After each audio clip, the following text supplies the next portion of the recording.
Quorum call. Madam Speaker.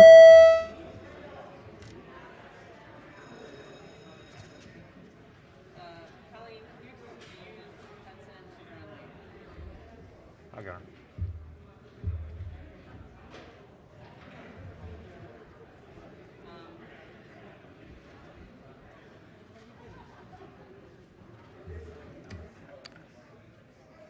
Has everyone recorded their presence? If so, the clerk will take the call. There being 123 members present, the House is now in session. Clerk will read the journal from the previous day. Annapolis, Maryland, March the 5th, 2021. Recognizing the majority leader. Thank you, Madam Speaker. Move so much to consider the reading of the journal from the previous day.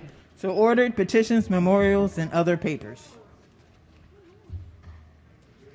Message from the Senate. Consent calendar. Senate bills introduced in the House.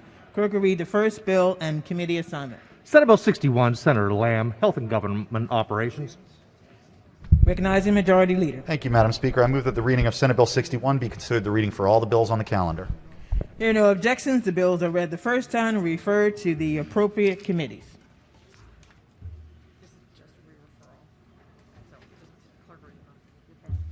For the Committee on Ways and Means, report number 22. The clerk will read the bill. House Bill 1372, Blueprint for Maryland's Future, revisions, re-referred to Appropriations and Ways and Means.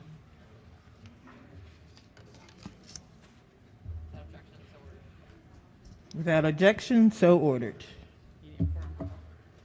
Quorum call. Madam Speaker.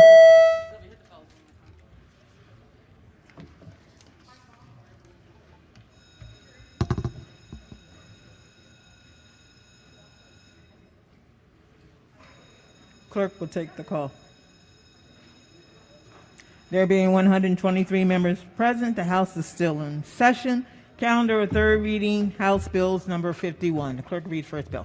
House Bill 377, Commission on Student Behavioral Health and Mental Health Treatment. Is on third reading and final passage. Is there any debate? If not, the clerk will call the roll. Madam Speaker.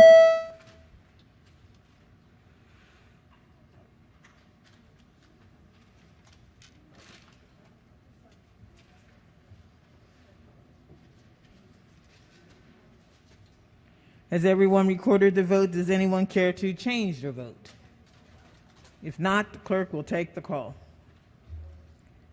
There being 96 votes in the affirmative, House Bill 377, having received the constitutional majority, is declared passed. Clerk, read next bill. House Bill 677, Baltimore County Alcoholic Beverages Board of License Commissioners Qualifications. Is on third reading and final passage. Is there any debate? If not, the clerk will call the roll. Madam Speaker.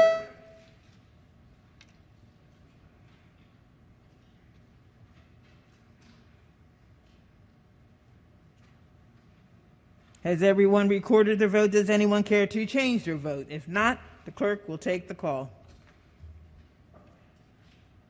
There being 133 votes in the affirmative, House Bill 677, having received a constitutional majority, is declared passed. Clerk, read next bill. House Bill 884, Task Force on the Economic Future of Western Maryland, extension of a report deadline and task force. Is on the third reading and final passage. Is there any debate? Not, the clerk will call the roll. Madam Speaker.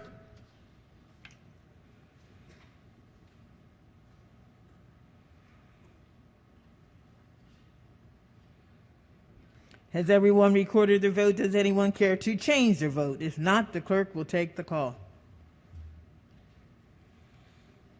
There being 133 votes in the affirmative, House Bill 884, having received a constitutional majority, is declared passed. Clerk, read next bill. House Bill 974, Prince George's County Alcoholic Beverages License Sanctions and Sunday Off-Sale Permits. It's on third reading and final passage. Is there any debate? If not, the clerk will call the roll. Madam Speaker.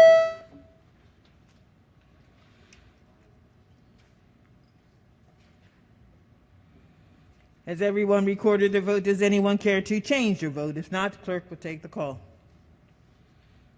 There being 132 votes in the affirmative, House Bill 974, having received a constitutional majority, is declared passed. Clerk will read next bill. House Bill 1018, Charles County Alcoholic Beverages Class 4 Limited Winery License. Is on third reading and final passage. Is there any debate? If not, the clerk will call the roll. Madam Speaker,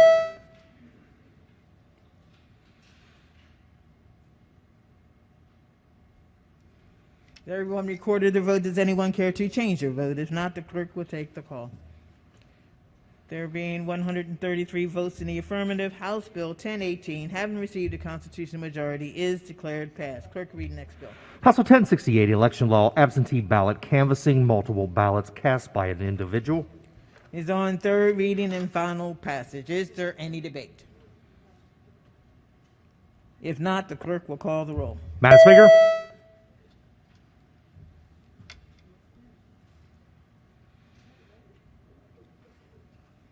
Has everyone recorded their vote? Does anyone care to change their vote? If not, the clerk will take the call. There being 97 votes in the affirmative, House Bill 1068, having received a constitutional majority, is declared passed. Clerk will read next bill. House Bill 1151, Howard County Class A Alcoholic Beverages Licenses, quota by election district. Is on third reading and final passage. Is there any debate? Not, the clerk will call the roll. Madam Speaker,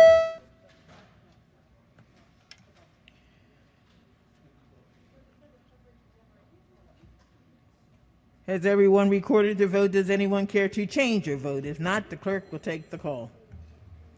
There being 132 votes in the affirmative, House Bill 1151, having received a constitutional majority, is declared passed.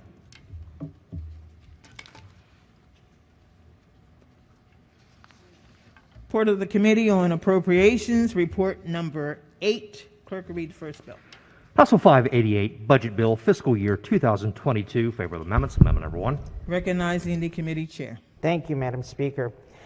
Madam Speaker and ladies and gentlemen of the House, the House Appropriations Committee has completed its review of the state budget for fiscal 2022. Today I report out House Bill 588, the Budget Bill, and House Bill 589, the Budget Reconciliation and Financing Act of 2021. Both bills are needed in order to have a balanced budget. A document summarizing the committee action on the budget and the BRFA is available on your floor systems.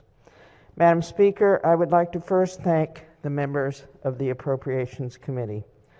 I especially want to recognize the leadership of our new Vice Chair, Delegate Chang, and our subcommittee chairs and Oversight Committee chairs, Delegates Barnes, Haynes, Corman, Proctor, Resnick, and Young.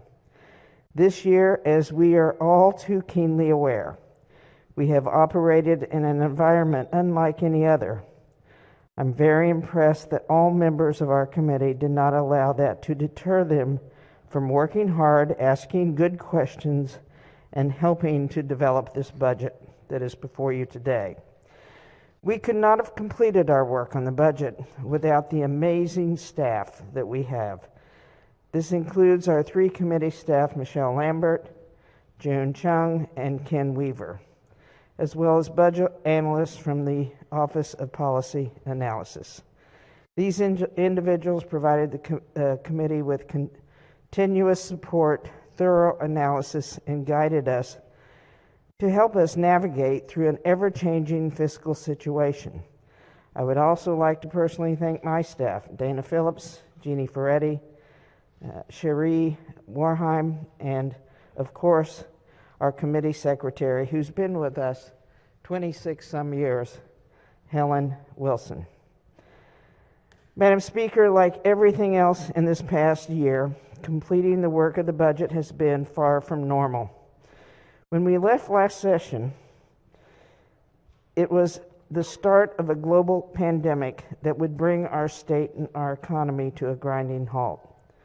We, along with the administration, spent the interim preparing for significant budget deficits, faced with the question of how to deal with billions of lost revenues, while also supporting Marylanders and businesses most in need. When the spending affordability met this fall, things were not quite as bleak, but we were still facing the predicted shortfall of over $600 million and $800 million in structural imbalance. Although the budget submitted by the governor solved both of these problems, it included over $1 billion in proposed cuts in the BRFA. Today, Madam Speaker, I come before this body with some good news. Last week, the Board of Estimates increased the general fund revenue estimate by nearly $900 million. When that is combined with the conservative actions adopted by the Appropriations Committee and considerable federal assistance we have already received, the budget we will consider tomorrow is one that exceeds spending affordability goals and leaves us with a general fund balance. I want the minority whip and minority leader to hear this. Leaves us with a general fund balance large enough to erase the budget deficit, not only for this year, but next year as well. Before I point out some of the great things that this budget does, I want to provide a word of caution. We are not in an improved fiscal position because the economy that is growing by leaps and bounds is not actually doing that. It seems that way, but it's not. Our $734 million fund balance in fiscal 2022 is a result of $657 million in reductions, primarily because of the available federal resources. The growth in our revenues restores us to where we thought we would be before the pandemic and allows us to fund the Relief Act, which provides essential support and help to get us through this pandemic. As we move forward, we must remember that large parts of our population and our economy still struggle. Recovery will be a multi-year process, and that may leave our economy reshaped in ways that we cannot yet imagine.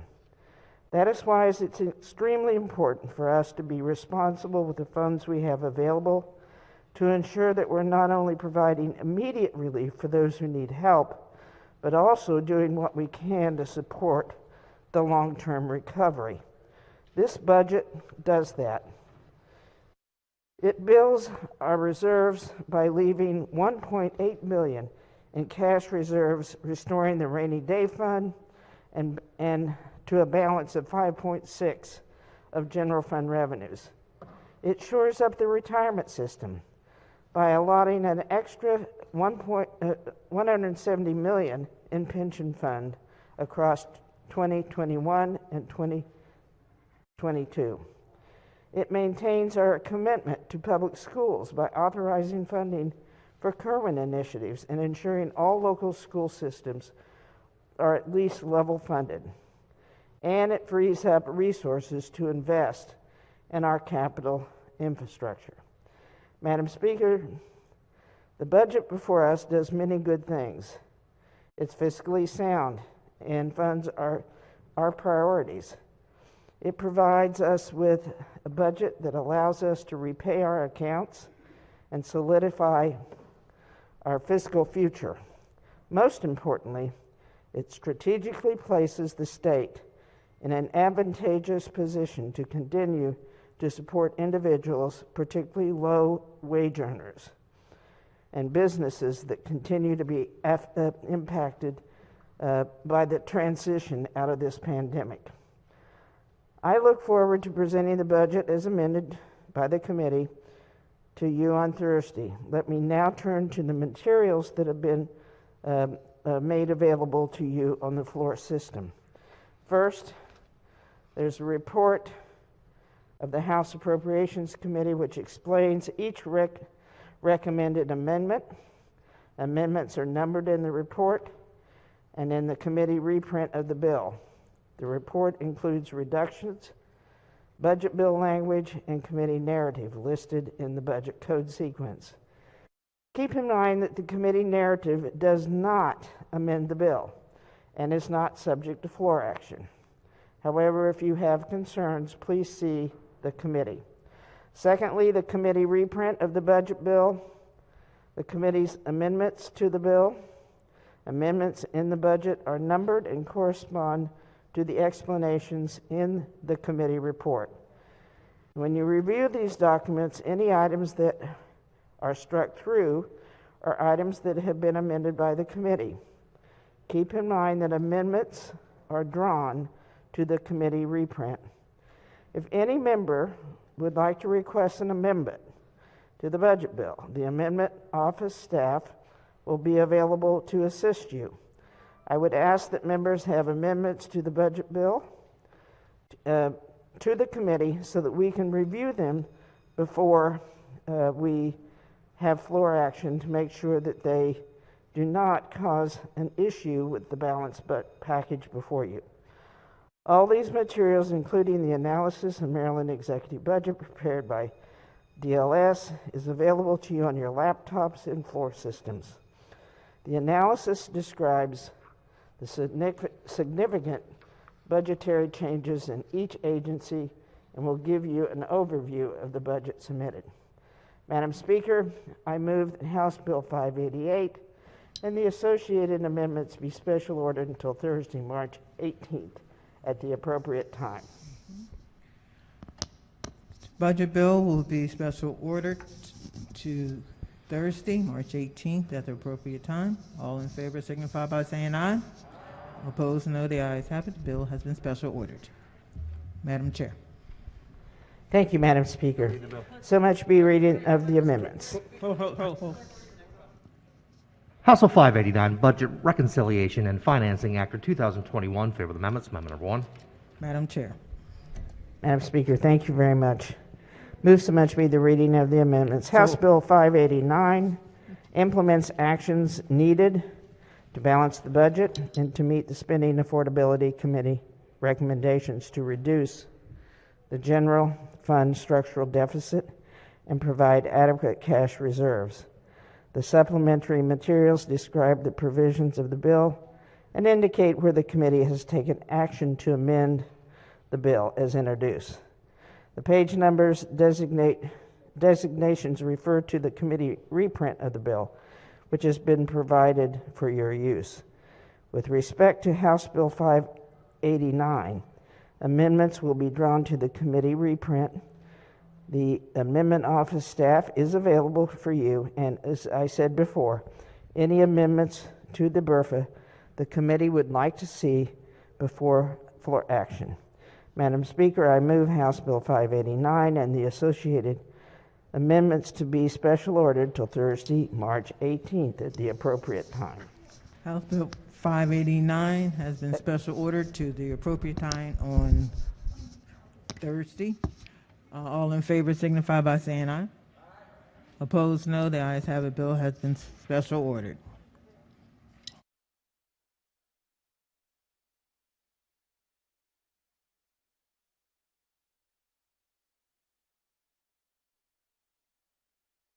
Report of the Committee on Judiciary. Report number 17. Clerk will read the bill.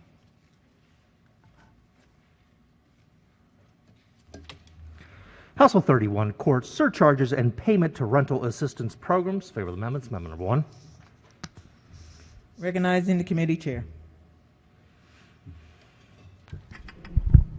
Thank you, Madam Speaker. Move so much be the reading of the amendments. So ordered. Amendment number 1 alters the title, purpose, and function paragraphs. Amendment number 2 requires that certain surcharge filing fees assessed to be deposited in a certain manner, alters the fees for certain civil cases, and adds provisions providing that a summary ejectment charge filing fee may not be passed on to the tenant for the first 3 surcharges in a year assessed. Amendment number 3 prohibits a landlord from including provisions in a lease regarding the payment of certain surcharges, establishes the rental assistance special fund, and is conforming. Move the amendments. The question for the House is the adoption of the amendments. All in favor signify by saying aye. Opposed, no. The ayes have it. The amendments have been adopted. The question now is the adoption of the favorable report as amended. All in favor signify by saying aye. Opposed, no. The ayes have it. The favorable report is adopted. Are there any additional amendments to the bill to its title? Hearing none, the bill is ordered printed for third reading. Report of the Committee on Ways and Means, report number 22. The clerk will read the bill.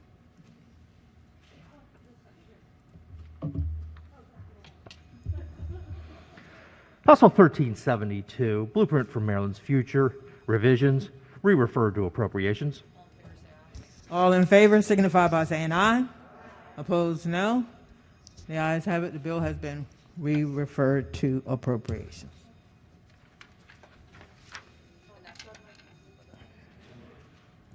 Report of the Committee on Judiciary.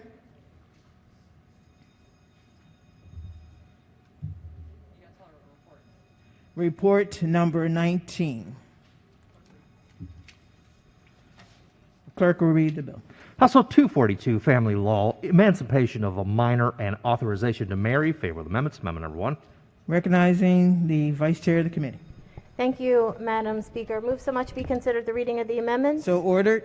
Amendment number 1 is technical. Amendment number 2 requires the lawyer appointed to represent the petitioner to have family law experience, authorizes a court to deny a petition under the bill if the court makes a written finding that emancipation and marriage are not in the best interest of the petitioner, and strikes language that would have required the clerk of the court to provide a certified copy of an order under the bill to the petitioner.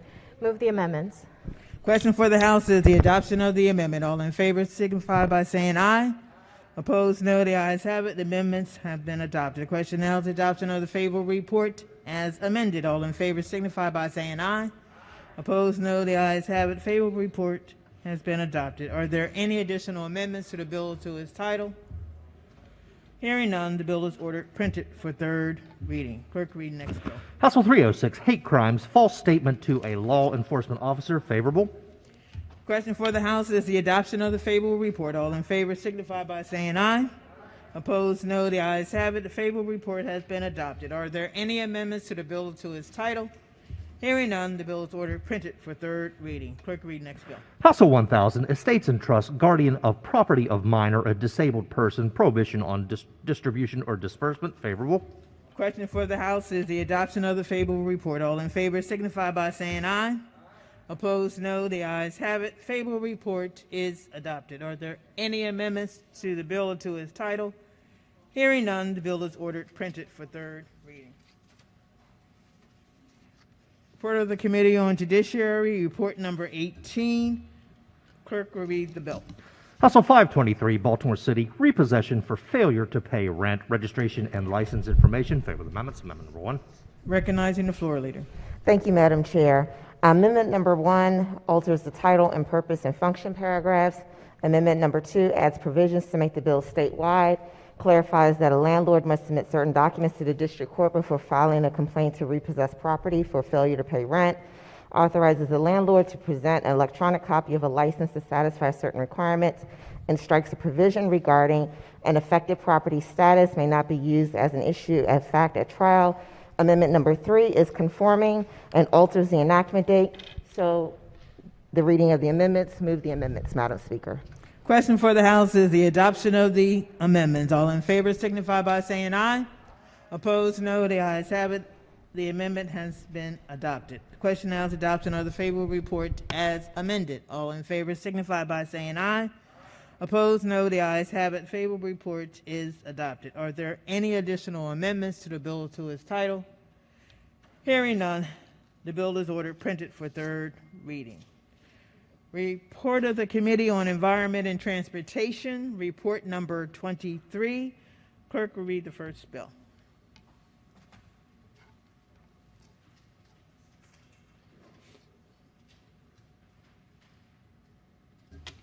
House Bill 769, Montgomery County Housing Opportunities Commission, Public Body. Favorable.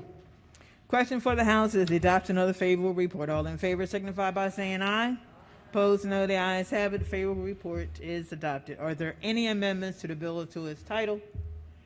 Hearing none, the bill is ordered printed for third reading. Clerk will read next bill. Also 1058, Public Ethics, Disclosures, Training, and Use of Confidential Information, Integrity in High Office Act. Favorable amendments. Amendment number 1. Madam Speaker. Recognizing the floor leader. Thank you, Madam Speaker. Move so much be considered the amendments. So ordered. Amendment number 1 strikes the University of Maryland Medical System from the defined term quasi-governmental entity. Amendment number 2 applies new training requirements to state officials in office on or after January 19th, 2023. Amendment number 3 alters the paperwork that the State Ethics Commission must provide to the Joint Ethics Committee if exceptions to recusal requirements are exercised. And amendment number 4 applies certain financial disclosure requirements to statements filed on or after January 1, 2023. Move the amendments. Question for the House is the adoption of the amendments. All in favor signify by saying aye. Opposed, no. The ayes have it. The amendments have been adopted. Question now is the adoption of the favorable report as amended. All in favor signify by saying aye. Opposed, no. The ayes have it. Favorable report is adopted. Are there any additional amendments to the bill to its title? Hearing none, the bill is ordered printed for third reading.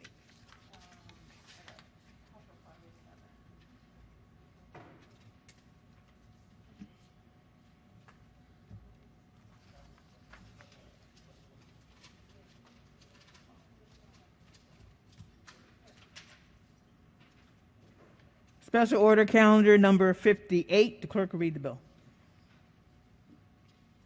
House Bill 507, Clean Water Commerce Act of 2021. Favorable report is amended and adopted. Recognizing the minority whip. Thank you, Madam Speaker. I was actually emailing those amendments to my friend here. Can we special order this till the next calendar so I can make sure she has a copy of those amendments? How about end of the calendar today? Yes, that'd be great. Thank you so much. Okay.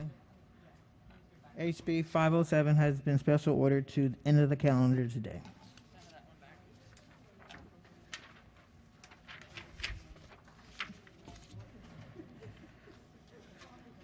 Special order calendar number 60. The clerk will read the bill. House Bill 1121, Juvenile Services Work Group to develop evidence-based, research-based, and culturally competent practices. Favorable report adopted. Recognizing the floor leader. Thank you, Madam Speaker. I have a friendly amendment. Read the number. Read the amendment number, please. Yes. Amendment number HB 1121-/573623/1. Amendment number 1. Move so much the reading of the amendment. So ordered. This amendment clarifies the membership of the work group. Move the amendment. Question for the House is the adoption of the amendment. All in favor signify by saying aye. Opposed, no. The ayes have it. The amendment has been adopted. Question now is adoption of the favorable report as amended. All in favor signify by saying aye. Opposed, no. The ayes have it. The favorable report is adopted. Are there any additional amendments to the bill to its title? Hearing none, the bill is ordered printed for third reading.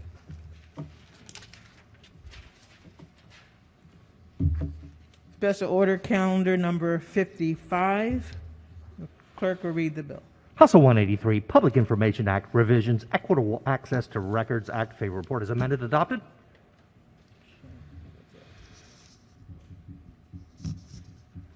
Gentleman from Baltimore County.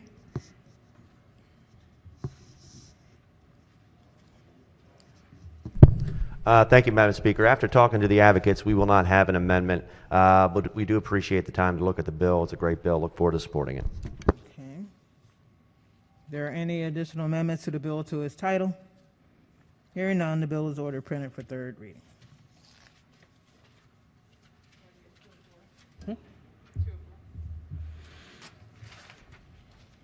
Special order calendar number 56. The clerk will read the bill. House Bill 204, Environment and Natural Resources, Complaints, Inspections, and Enforcement, Information Maintenance, and Reporting. Favorable report is amended, adopted. Gentleman from Frederick. Thank you, Madam Speaker. I have an amendment at the desk. The number is 793-629/1. Amendment number 1. Move so much be considered the reading of the amendment. So ordered. Folks, this amendment simply strikes the publishing on the website of the information, and I'll explain for some context. We did have a discussion yesterday. I know that the bill has been amended, but now it will include alleged offenses. And actually, if I wouldn't mind, would the floor leader rise for a few questions? It might help us Yes, all. Delegate. Thank you. Okay. Floor leader. So are you familiar with case search? Yes, Delegate. Okay. So right now, if there are any state or federal violations related to clean water or air, and there was a charge or a crime committed, would that be published on case search? So going back to this bill, what is posted on the website that you're trying to strike would essentially just be a complaint number, the jurisdiction where the complaint occurred, what entity, whether it's MDE or DHR, would have to respond to it, and then the date, essentially, it happened, the date it is closed, and whether or not it is open or closed. That is it. There is no identifying information posted on the site or on the website, and nothing would be posted until there is a kind of a final outcome to, I think, your point. So this is not, the committee worked very hard to do exactly, I think, what you're trying to do, is not have somebody be accused of something that they've been alleged of doing, which is why there is no identifying information on the website for what is being reported. So a couple reasons why I brought up case search is in the fiscal note, DLS is concerned that this bill would force the hiring of up to 3 individuals basically to be following court cases around the state. They literally put that in writing in the fiscal note, and they actually at the end of that note said they really have no idea how many people we would actually need to hire to manage all of these alleged complaints. And they referenced court cases in the fiscal note. The second part is the bill must require a digital copy of their inspection report. And it also, in the fiscal note, says that they are not required to perform any additional redaction information. And so my question is, I'm wondering if the people's information, pertinent information, is on that inspection report. So again, the Maryland Department of the Environment has a new system for which they will be tracking a lot of this information. From that, they will be posting on the website information that is non-identifying about the reports of alleged violations that are happening across the state, where they're happening in the state, whether or not they're open or closed. That is it. So there would be no identifying information on the website, although MDE has a site that would be a new system that would be tracking information. And quite frankly, it is their job to be reporting among themselves and also checking out these alleged allegations. No, I think it's important that DNR investigates alleged violations. I think that's something we all agree, but the bill itself does not say that people's personal information is not going to be reported. Matter of fact, the bill actually says that you shall require a digital copy of the inspection report, and then the fiscal note says that there's no additional redaction information necessary. So the last thing, it also says that in the bill, the website should be searchable by category. And so I'm wondering, could you search by address? You search by number, you search by jurisdiction, you search by whether a case is open or closed. That is the only identifying information on the site, which is not personally identifying to an entity or to a person. Okay. So essentially, I hate to say it this way, it's just a tick count. So I could go on that site and decide that I want to search every alleged violation that may happen in Frederick. And it will pull those all up. It will pull them up by number, by Frederick, and whether or not they're open or closed. There's no other identifying information. I appreciate my friend from Baltimore answering questions. That's all I have on that. I just want to point out a couple things, colleagues. We have case search. Matter of fact, on the judiciary, they still spend quite a bit of time figuring out how to expunge offenses off case search. They figure out a lot of time how to shield people's information on case search for the very reason that we want to give people a fair shake. This bill requires not only the publishing of that information, but it must stay on the website for 10 years. Allegations. That's what I'm concerned about. I'm not concerned about going after people that pollute our waters, going after people that pollute our air. We should all be in support of that. And I'm not opposed to collecting information, to report, to put together a report for the General Assembly or the Governor's office. I have no issue with that. What I have a specific issue with is that the language of this bill makes it seem that you are going to create a website for the purposes of publishing allegations and keeping that on the website for 10 years. Is this between two landowners? One guy making an allegation against his neighbor 100 times and that's going to be on a website for 10 years? That I'm not okay with. We do have a case search in this state right now for crimes, for people that make charges against others, for convictions, for not guilties, for null processes. The difference in those scenarios is someone actually has to go through the formal process of charging someone, not simply sending an email, not simply making a loose allegation. There's an extra step because this is public information. The last thing that I'll say about this is this. The fiscal note on this bill is over $300,000. I don't think we should be hiring full-time state employees to create a gossip website.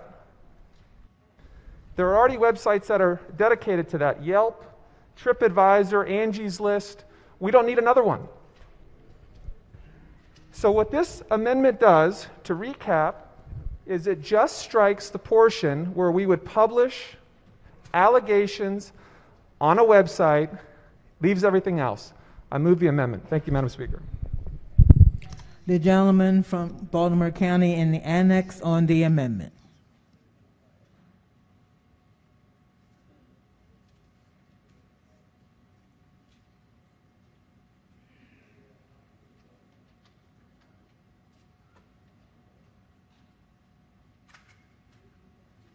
Thank you, Madam Speaker. I stand here today in support of this amendment. One of the things that's bothering me about this, if somebody asks for a PIA on an alleged violation, they'll be able to obtain that information. And I believe this could be detrimental to whoever that was, and it could be a neighbor that's calling in, causing problems. It could be used for a multitude of things, and that's why I stand here today in support of this amendment. Thank you. Floor Leader. Thank you, Madam Speaker. I just want to add some clarifying information again, in that the person who, quote unquote, makes the alleged allegation is not reported. Again, the information on the site is not identifying for any person or any entity. The site will only post the information of the complaint number, the jurisdiction in which the complaint has been made, what body, what agency has to reply to that, and whether or not it is an open or shut case. That is the information that will be on the site for 10 years. There is no other information that will be posted on the site, and quite frankly, to the delegate's point, is that this is going to cut down, hopefully, on the PIA request, because this information will now be transparent and on the site for folks to see. One. Two, again, MDE, as the delegate talked about, the fiscal note, is already doing this work, which actually reduces, we never got a new fiscal note, actually reduces the fiscal note because they already have the system in place to do this work. Thank you, Madam Speaker. Madam Speaker. Gentleman from Baltimore County. Thank you, Madam Speaker. If a floor leader would answer a question, the question I have is, if someone looks on this website and they see alleged violation, can they write in and request a PIA? I'm sure they can. Of course they can. So that PIA... Do that now, delegate. I'm sorry? You can do that now. I understand, but what I'm saying is, I understand that, but with this amendment, it would shield it from everyone being able to sing it and causing problems. My whole theory behind this is that this could be used to harass people. different things. I mean, Delegate, you're absolutely correct, which is why there's no identifying information. I understand that on the website, but if someone had the information that there was a report of a violation, they could write in and ask for a PIA, and that information would be shared with them, who the alleged violator was and who the reporting person was. Am I correct? That is correct, and they can do that now without this bill as well. I understand, but we're giving them now even more information when alleged. That's the whole problem we all have with this, alleged. You know, I'm about keeping the bay clean and, you know, everything that this bill stands for, but I would like to see that removed. That's why I stand in favor of this amendment. Thank you. Bill is about transparency. Thank you, Delegate. Any further debate? On the amendment, all in favor signify by saying aye. Opposed? Roll call, Madam Speaker. Roll call. Madam Speaker?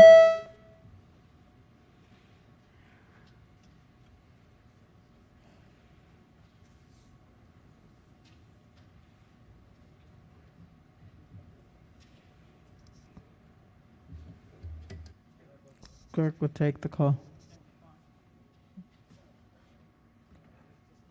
The amendment fails.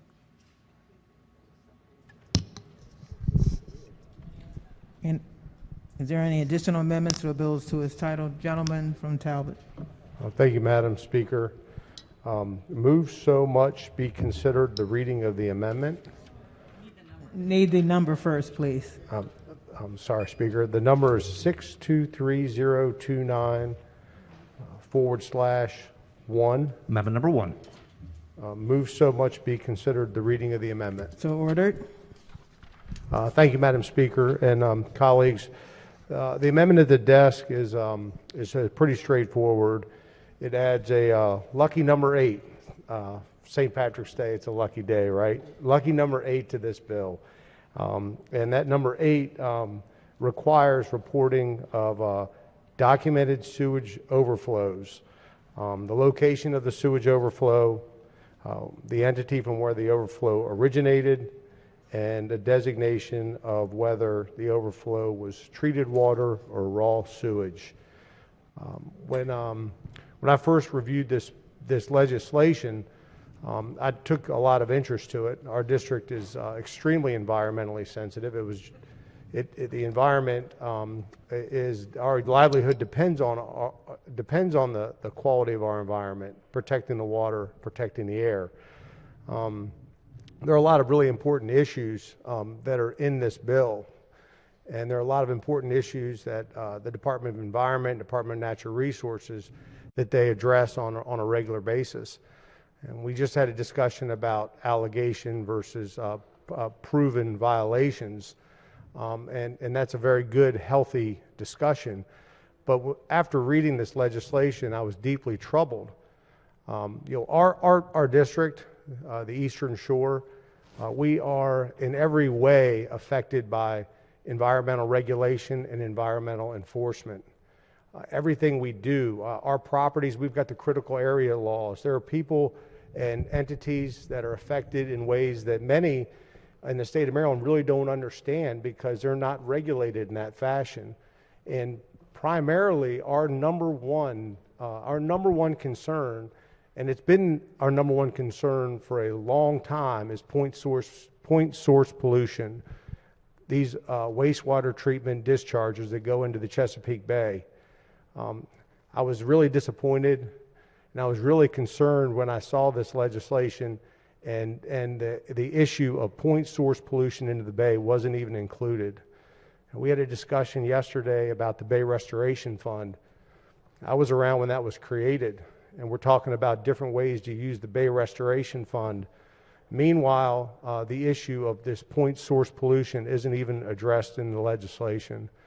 On the Eastern Shore, if you talk to people about pollution, water quality, the Chesapeake Bay, now we've got a lot of people that have moved in recently that are sort of learning the ways of the Eastern Shore, but people that have grown up there, that have lived there, and you want to talk to them about protecting the environment, the first thing that comes up is wastewater treatment. Wastewater treatment. What are we doing about wastewater treatment?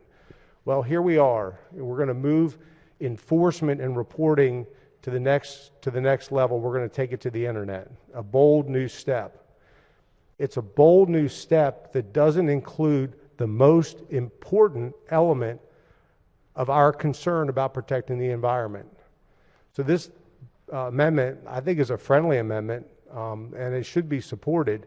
It just requires that we have access to information about point source pollution with regards to wastewater treatment. Yes, that information is already available. How many in the legislature have tried to go online to research wastewater treatment overflows? It's a nightmare.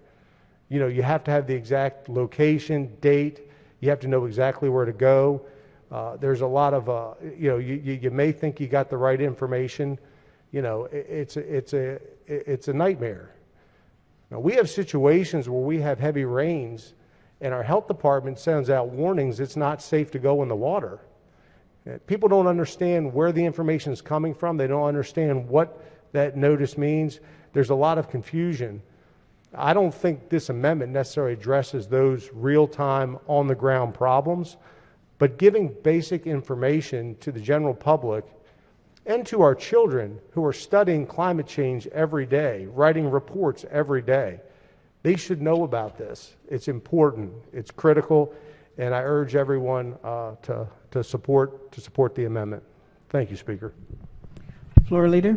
Thank you so much, and Delegate, thank you for such a passionate explanation. We will accept the amendment. Wow. Thank you. Happy St. Patrick's Day.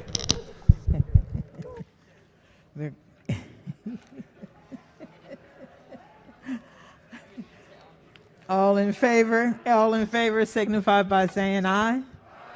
Opposed, no. The ayes have it unanimously. Any other amendment to the bill to its title? Hearing none, the bill is ordered printed for third reading.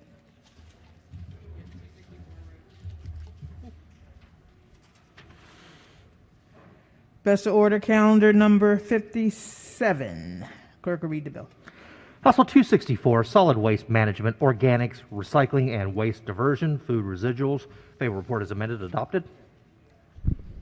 Recognizing the gentlelady from Carroll County. Thank you, Madam Speaker. Yesterday, there was a lot of amendments on this bill, and I asked the special order so I could read it, and I had a chance to read it, and I had some questions for the floor leader. Floor Leader.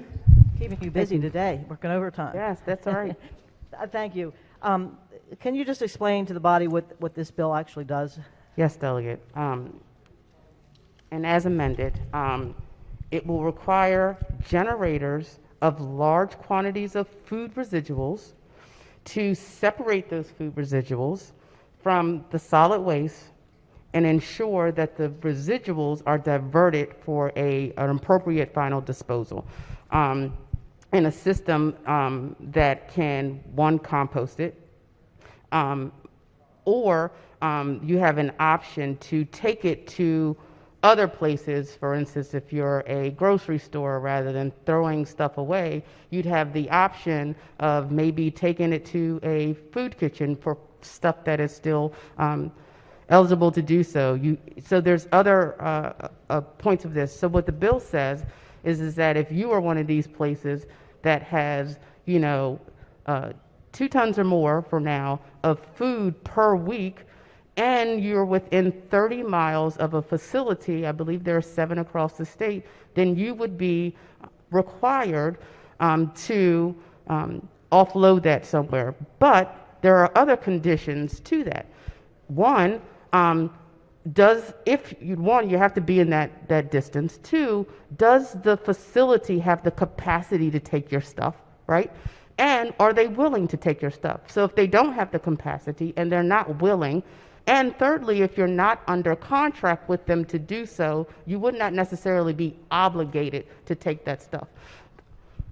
Thank you. And just another point of clarification is that the Department of the Environment would have to create this plan about how this happens to really help those individuals who have the larger food residuals, to work this plan out with them to make sure that they understand it, that they're educated about it, and they know where this stuff goes. But most importantly, I guess this bill actually is not really implemented until January of 2023 for those who, again, have 2 tons or more of food per week and also meet one of the 3 requirements of a location that has the capacity, the location that's willing to take it, and most importantly, if you're contracted with them to do all those things. And who does this bill impact exactly? Who has to comply with this?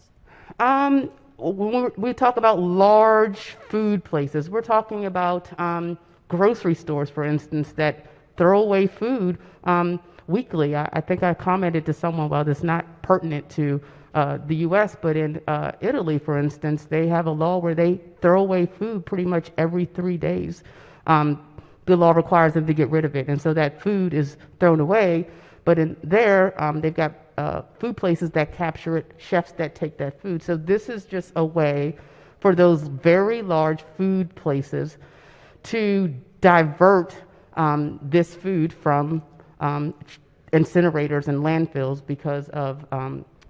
So you just mentioned just grocery stores, and in the fiscal note, it basically mentions is colleges and universities, hospitals, senior centers, supermarkets, food and beverage providers, manufacturers, fast food. Are they all included as well as grocery stores? All government agencies, yes. Prisons, state. Yes. I think it's college. So it affects quite a lot of people that have large residuals of food. And you mentioned 2 tons, but in the bill, in a year from then, it goes down to 1 ton. Can you tell us? Right. So the first year, January 2023, it's 2 tons or more. January 2024, it's 1 ton or more. And can you tell us what a ton of food residual would mean to a fast food restaurant or a grocery store? I mean, how do they know what's residual and what's not residual, and how do you measure that? I'm sorry, I don't think I understand your question. Everybody has trash. We have our own household trash. How do these places know, how do they measure whether they meet this criteria of 1 ton of food residual versus total trash? I mean, how do they know if they meet the criteria that have to be under this bill? Well, that's what MDE would help regulate. And they're going to do that throughout the state? Yes, ma'am. Okay. And who right now is responsible for waste in our state of Maryland? Whatever jurisdiction collects waste in the local jurisdictions right now, we do have problems with waste. I think you guys have hit on an issue, but we do have problems with waste, and our local jurisdictions are trying to find solutions to that. And what are the penalties in this bill? The penalty is, I think the first violation is $250, the second violation is $500, and the third violation and thereafter is $1,000. And that is for each violation or each, it says per day. So if you violate for a week, it could be a $5,000 penalty. It says per day. Right, it's per violation, that's okay, correct. Thank you. You're welcome.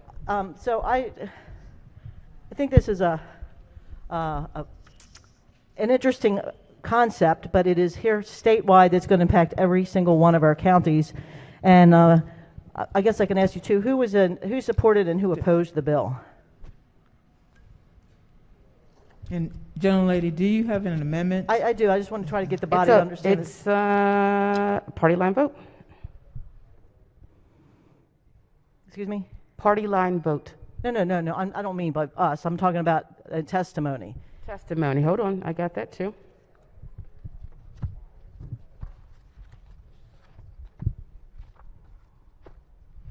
Let's see, there were 29 in favor, 2 favorable with amendments, and 7 unfavorable. Well, I guess what I'm trying to get at is the main groups, not just individuals, but Maryland retailers were opposed to it, MACO was opposed to it, the Restaurant Association was opposed to it, and the Maryland Association of Boards of Education were opposed to it. They're major groups that this is going to impact, especially our local government. So, Madam Chair, I think we got a flavor for what this bill does. So I have an amendment at the desk. 823-120/1. Amendment number 1. So be considered the reading of the amendment. So ordered. Basically, this amendment just allows that in any county that chooses to participate and that chooses to participate independently in this new project can choose to do that. I know Montgomery County, they supported this project, and Montgomery County would be a great test case if they choose to opt into this, and maybe other counties would follow, and it would give the Maryland Department of the Environment time to put this together versus throwing it out to the whole state when there's so much sort of controversy and unknowns in this bill. And I'll just read a couple of the comments from some of the opposition. The National Waste and Recycling Association opposed the bill. Essentially, a disposal ban for large generators of food, despite the lack of adequate infrastructure for organic recycling to manage the volume specified in the legislation. The requirements of the bill cannot realistically be implemented in the timeframes proposed in the bill without significant cost to state, local governments, and the business and institutions which the disposal ban would apply. The barriers of the effective implementation include a lack of permitted capacity and one-size-fits-all requirements that do not recognize the collection, hauling, disposal, and recycling infrastructure that must be inherently local to be effective and efficient. The bills of the House are notable, but the infrastructure to implement does not exist. In addition, there's virtually no data currently available to determine how many businesses and institutions may be affected in this legislation. Hospitals, colleges, nursing homes, food distribution facilities, grocery stores, state office complexes, and correctional facilities all potentially will be forced to redesign the management of their waste without any assurance there will be facilities available to meet their demand or the cost implications of the redesign. We are confident that they may not even be able to be aware of this initiative, let alone know how to respond. And they have a 2-page opposition on just the practicality of it. Maryland Association of Counties generally shares in the goals to increase food residual composting, and many of our counties are working on that. But this specific mandate could inappropriately place many challenging and burdensome requirements on local government facilities. And this is a time, guys, that we are dealing with COVID. We're dealing with getting our kids back to school. We're dealing with people who are jobless, and some are becoming homeless. And now we're going to put this burdensome requirement on our local governments. This could lead to significant rise in costs for local government facilities. Facilities like jails and schools could apparently be subject to the bill's requirements. Even the mere determination of whether a given facility is covered by the bill's provisions could trigger outside consulting costs, as these matters are beyond the expertise of wardens, school facilities, staff, and others within local government. Amidst a health pandemic and accompanying fiscal uncertainty, counties are struggling to maintain service levels to meet essential needs, including educational and correctional facilities. Placing an added burden onto them will only divert resources. That is MACO, Maryland Association of Boards of Education. Same issues. Concern about the unintended consequence of imposing new costs on school food service programs that would compete with and therefore potentially detract from our efforts to utilize existing and too often scarce resources to support our school meal programs. It's all about priorities, I would believe. This is an extensive set of well-intended requirements which are currently unfunded and unbudgeted. The Maryland Association of Boards of Ed believes that whether implemented in whole or part, these requirements would impose substantial costs as well as unsupported demands on food services, facilities, and staffs. And then NAOP, which is the Association for Commercial Real Estate. This body, a couple of years ago, passed a bill, Senate Bill 370, which is about recycling in large office buildings, and they're still working to implement that. Specifically, organic materials were not included in the list of materials required to be recycled. Madam Speaker. Excuse me, I'm trying to support my amendment. I still have the floor. Point of order. Just a question. Is this the testimony you're reading from the bill before the amendments? Did any of them come back and say they supported it? They're all still in the No, amendments. I just want to know if this is from the testimony at the public hearing before we amended the bill. Yes, and the Okay. amendments to the bill do not change what these requirements are. What I'm reading, none of this changes. Anyway, this is the Association for Commercial Real Estate in opposition as well. That's why I waited for the amendments, because it really did not substantially change what we were looking at. So folks, what I'm suggesting is that this is a opportunity for us to put something in place. This amendment would allow any county that wanted to opt into this structure, and if a county is ready to do that, Montgomery County seems like they're ready to do it, they can opt into it. It can be a test case, and then all of our counties can make the choice of whether to opt into this new program instead of mandating something like this on our counties, our schools, our hospitals at this time right now in the middle of COVID, and there's so much uncertainty. So folks, I move the amendment. Thank you. Floor Leader. Madam Speaker, thank you so much. Delegate, thank you so much. However, I have to respectfully disagree, and I thank my chair for standing up because I was going to say the same thing. You are talking about objection after, or rather before, we had a process. So those were the objections. We went through a process working with all these individuals to come up with this bill, even those in opposition. So I just want to make that point first and foremost. Second in part, restaurants are not included. Most importantly, schools are not included. And by virtue of the way the bill is set up, there would be, one, waivers, and two, an opt-out. And the opt-out is that if there's nothing in 30 miles, there's the opt-out. If you don't have the tonnage, even though you may be that type of facility, you're an opt-out. So there doesn't need to be an additional opt-out for a bill that creates opt-outs by way of the requirements. Right, so by the way of the requirements in and of itself, it creates an opt-out.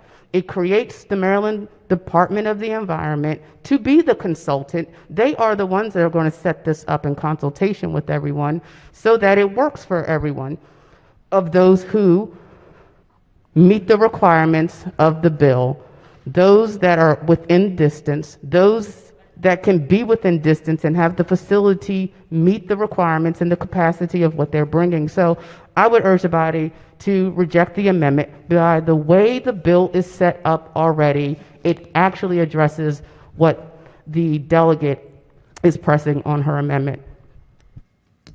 Madam Speaker. Maker of the amendment. Thank you. I'm just reading from the amended bill off of the floor system.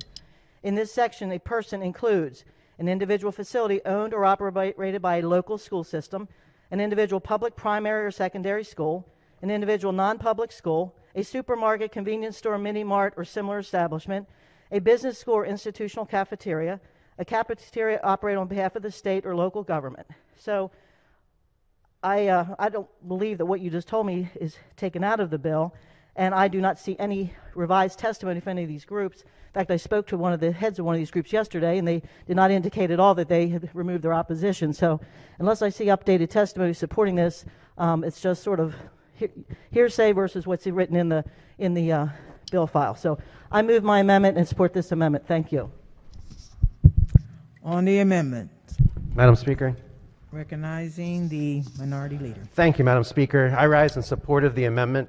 I just think that this is a really bad time to be moving forward with something like this. I like the sort of intent. We recycle these things at our house, at the Kipke House, but I think that this is a reasonable amendment. Our counties and municipalities are very busy dealing with everything that they're dealing with right now, and to throw something like this on top of them, and it's not just them. I mean, you think about supermarkets.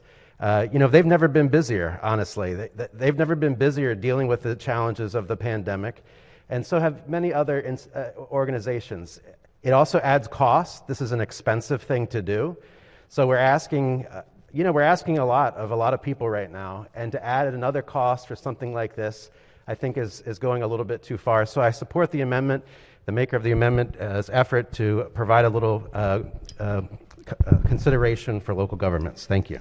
Recognizing the committee chair. Thank you very much. First of all, let's be clear, restaurants are excluded from the bill. Secondly, again, let's be clear, a recycling facility has to be within 30 miles of the waste producer. And third, we have a provision in the bill that allows a waiver if the cost of recycling is 10% greater than what throwing it in the landfill or in the incinerator would have otherwise been.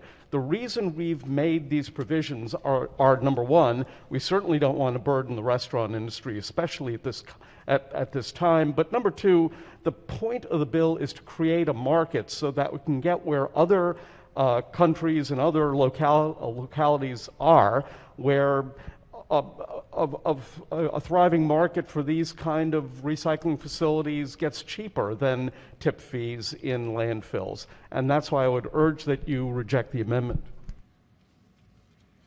Any further debate? Move the amendment. Thank you. On the amendment, all in favor signify by saying aye. Oppose? Roll call, Madam Speaker. Roll call.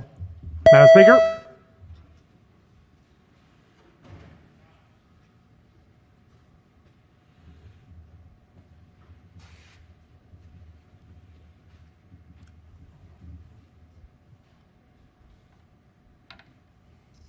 clerk will take the call. The amendment fails. Madam Speaker? The gentleman from Cecil County and the Annex.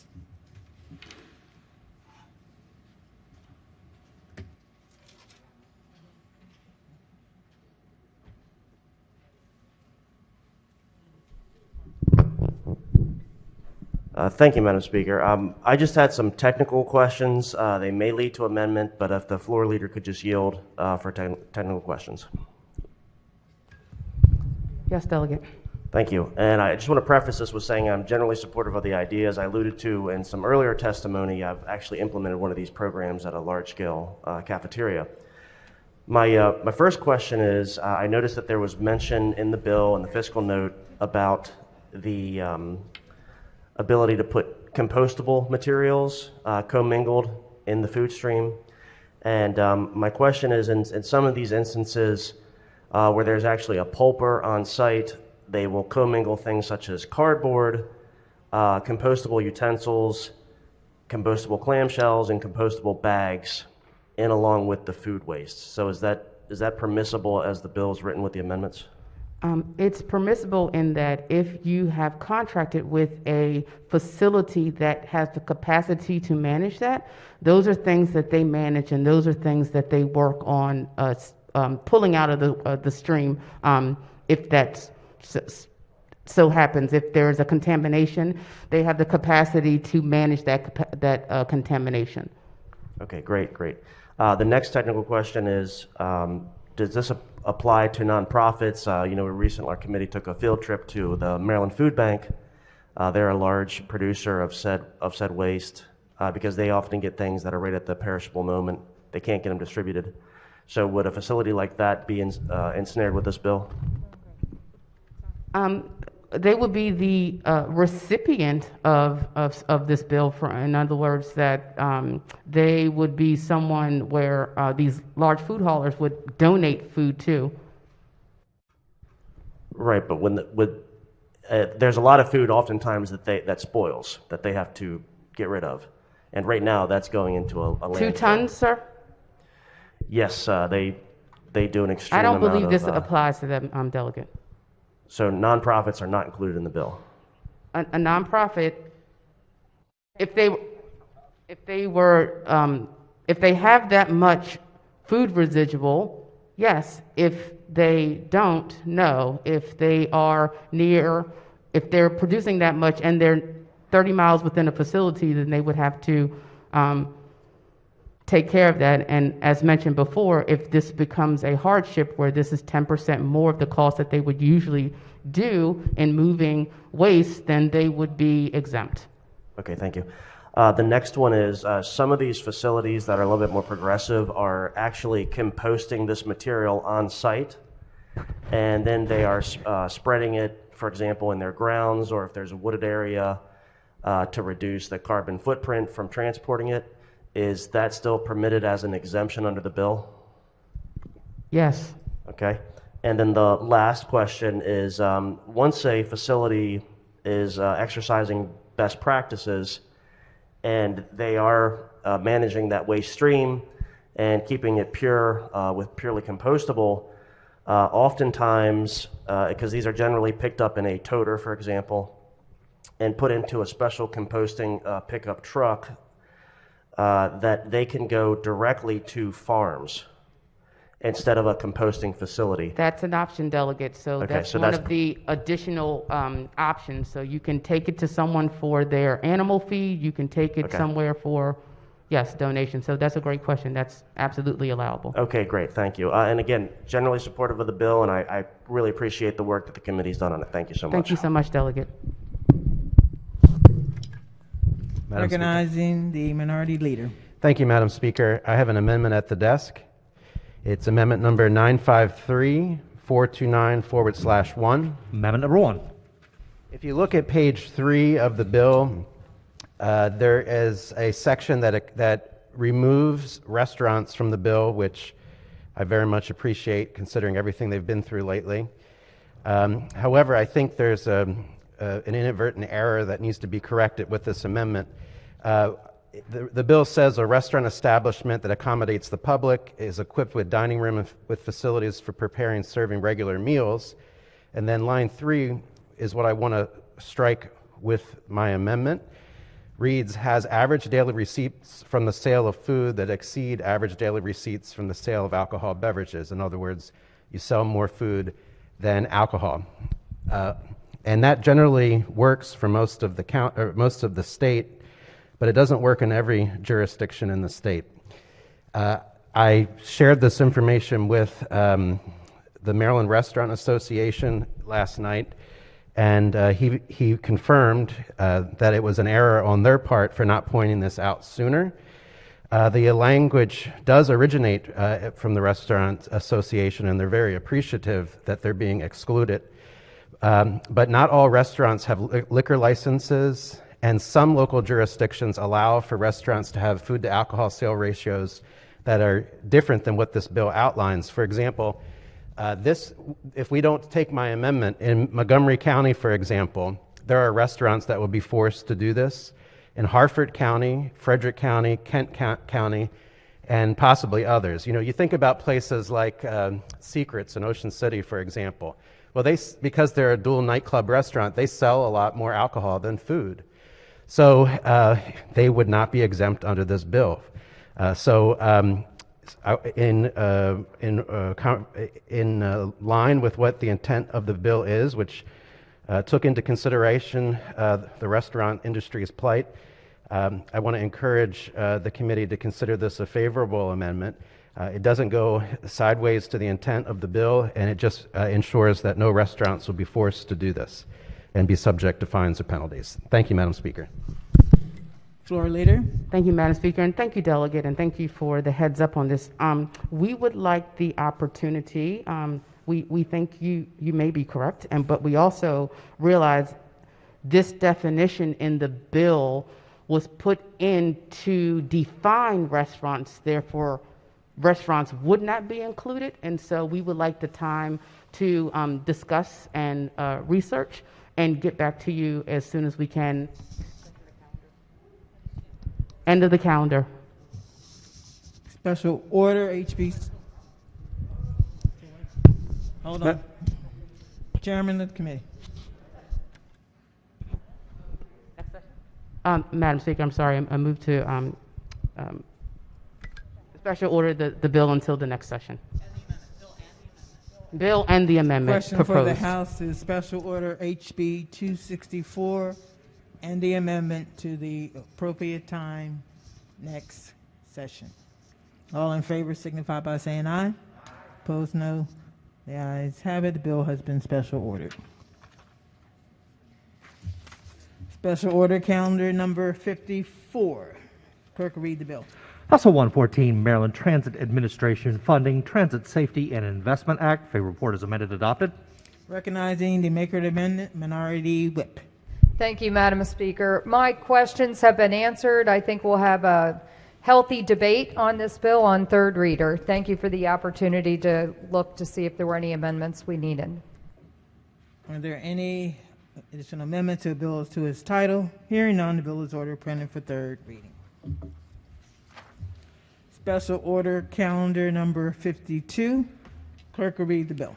House Bill 16, Correctional Services, Immigration Detention Prohibition, Dignity Not Detention Act. Favor report is amended, adopted.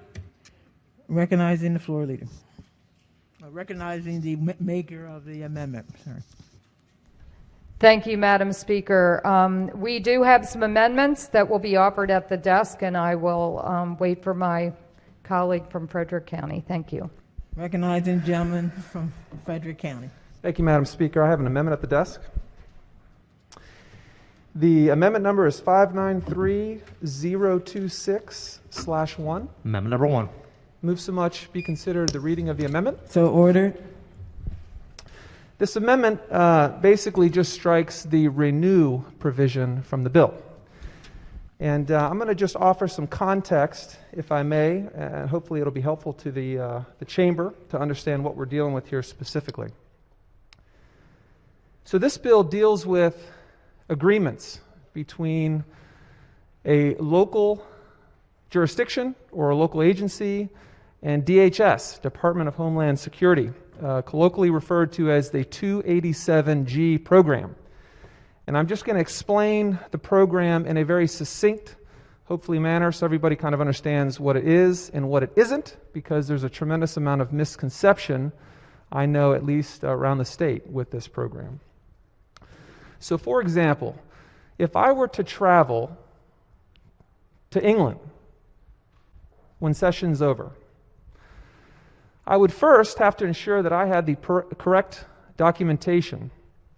So, for example, I'd get on a plane, I'd land at Heathrow Airport, and I would be immediately directed to customs. That word is important, customs. I would have to provide them with a valid U.S. passport, documentation. Otherwise, they wouldn't let me in. Once through customs, England has a law that says that a U.S. citizen is actually not permitted just to stay there indefinitely. We have about 6 months is the rule. Matter of fact, most countries throughout the world have a 3-month limit for people to just enter, let's say, on vacation, to visit, to explore, what have you. China doesn't even allow that. Matter of fact, in China, you're required to have visa and other documentation pretty much up front. In England, for example, if you wanted to stay beyond the 6 months, again, you would have to have additional documentation, likely a work visa, some sort of visa to permit that. It's pretty standard. So let's say I decide to stay indefinitely in England. I stay beyond the 6 month. I don't get any additional documentation. I don't provide any valid visa. And then I decide to break an additional law, rob a bank, drive 150 miles an hour on the wrong side of the road because I'm an American and they drive on the wrong side of the road in England, and I get arrested. What the program is that they ask me questions, they take me back to the police station, and then they say, show me your documentation. Well, I don't have any. Well, sir, are you from here? I'm not from here. Were you born here? I'm not born here. So I voluntarily admit that I'm not from there, I'm not supposed to be there, and if they participated in a 287G program, they would simply refer me to Immigration and Customs Enforcement. The same group of people that I had to get permission to go through the first time. It's the same process with pretty much every country. That's the program. In Maryland, we have 3 jurisdictions that participate. And there's 2 levels of participation. One level is a simple referral to Immigration and Customs Enforcement.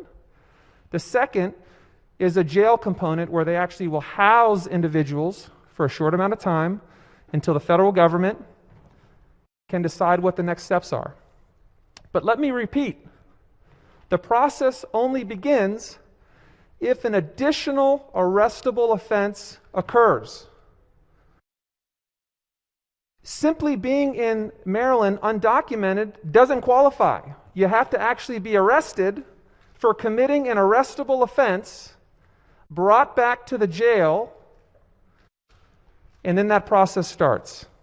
That's the program here in Maryland.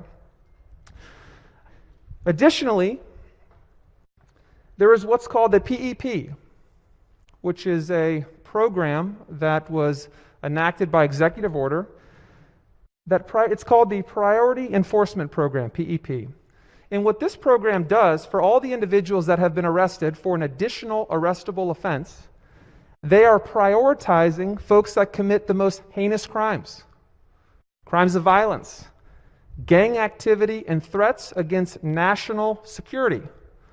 I hope none of you have forgotten 9/11.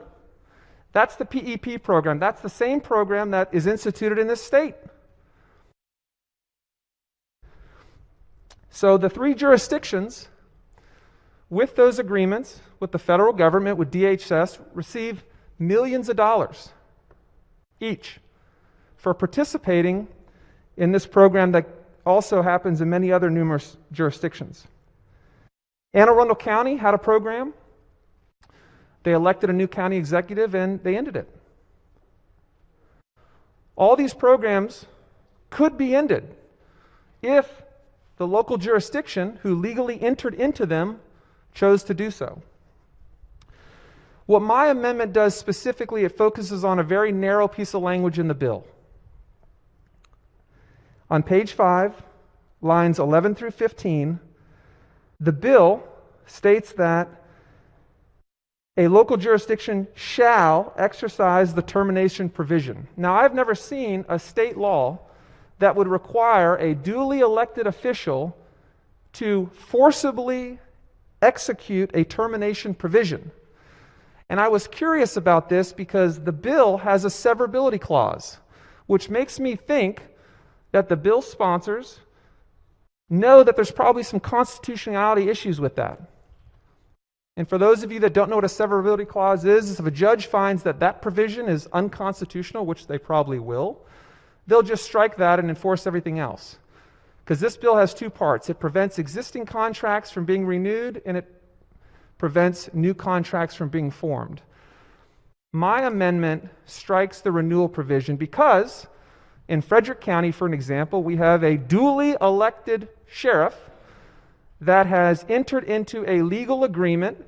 It's literally been challenged by every level of government, the county council, the county executive, the county attorney, the attorney general of Maryland, and it's crystal clear. He's within his right to do so. So again, I outlined the program, I outlined what it's doing in Maryland and what it's not doing, and I ask that you move the amendment. Thank you, Madam Speaker. Recognizing the floor leader. Thank you, Madam Speaker. Colleagues, I ask you to reject this amendment. That was not a very accurate portrayal of what's going on here. And frankly, I'm surprised to hear the minority party that is asking us to now adopt policies from China and Europe. This is contrary to what they've asked in the past. It was a lot of words we just heard here. I heard 9/11 thrown in there somewhere. Let me be very clear what this bill does. It simply shuts 3 facilities in Maryland that are currently operating as for-profit immigration jails. That's what the bill does. And to be very clear about what the amendment does, it deletes the purpose of the bill by keeping those same 3 jails open. It was a lot of words. 9/11, China, UK got around to get to that very simple point. This bill would simply establish that it is the policy in Maryland that we do not balance budgets off of family separation.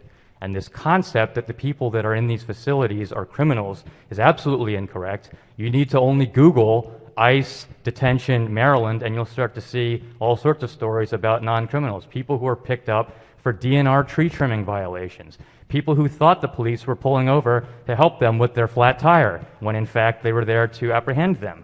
So that's what this bill does. And if you think that what's going on in these facilities is harmless, I will also tell you I've read audit reports from ICE of all 3 facilities, and they've got excessive strip searching problems, denying people hot meals, strip searching them on the way to church or medical visits or legal appointments in violation of policy. In the Howard County facility in particular, we had one person strip searched 13 times in and out to these kinds of visits, and the stated policy in Howard County was that this was done to find contraband. Guess how many pieces of contraband they found on these detainees? 0. So there's absolutely no backing to this. It's bad policy. I get it. These 3 counties want this money. There's not even a guarantee that this money is going to stick around. President Biden's already talking about scaling back these facilities. And when California even talked about scaling them back, ICE quickly ramped up creation of new facilities. So we have got to stop this cat and mouse game. Stop talking about this is all terrible criminals that are going there. The number 1 criminal offense that's cited for the people detained there is illegal reentry into the country. So once again, the crime that we're talking about is the immigration violation. This is distinct from the exact types of criminal violations that are mentioned here. I understand the delegate's concerns. He's a friend of mine. We used to serve on judiciary together, but this amendment totally deletes the purpose of the bill. If you don't like it, don't for it. Thank you. Any minority whip. Thank you, Madam Speaker. And there were lots of words just flown around there as well. It's good that we're having a healthy debate. Not a lawyer, didn't go to law school. Now maybe I regret that. But anyway, of course, the common theme is that they're here illegally.